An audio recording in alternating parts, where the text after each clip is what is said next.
আমাদের এই রহমতপুর খালের উপরে ৭৮টা অবৈধ স্থাপনা আমরা উচ্ছেদ করতেছি। আমি এবং সরকারি কমিশনার ভূমি আমরা দুজন নিয়োজিত হয়ে জেলা প্রশাসক স্যারের নির্দেশনার প্রেক্ষিতে আমরা এই উচ্ছেদ কার্যক্রম পরিচালনা করতেছি। আমরা অনেক নাগরিক নিজ উদ্যোগে তাদের অবৈধ স্থাপনা সরিয়ে নিয়েছেন, অনেকে সরিয়ে নিচ্ছেন। এই যে আমার পাশে ওনারা নিজে সরিয়ে নেওয়া শুরু করেছেন।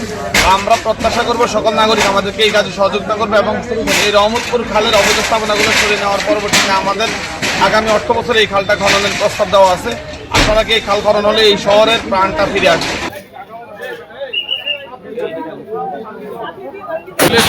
সামনের দিকে যাইতে হবে।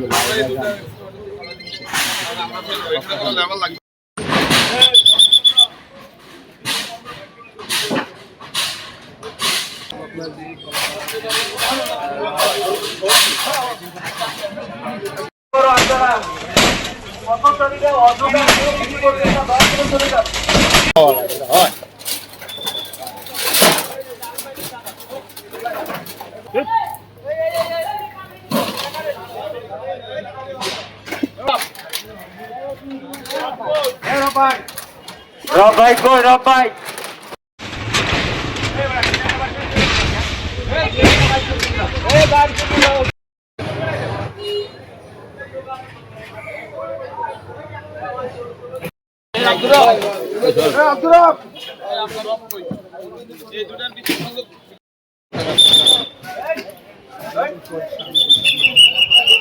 Abdurrahman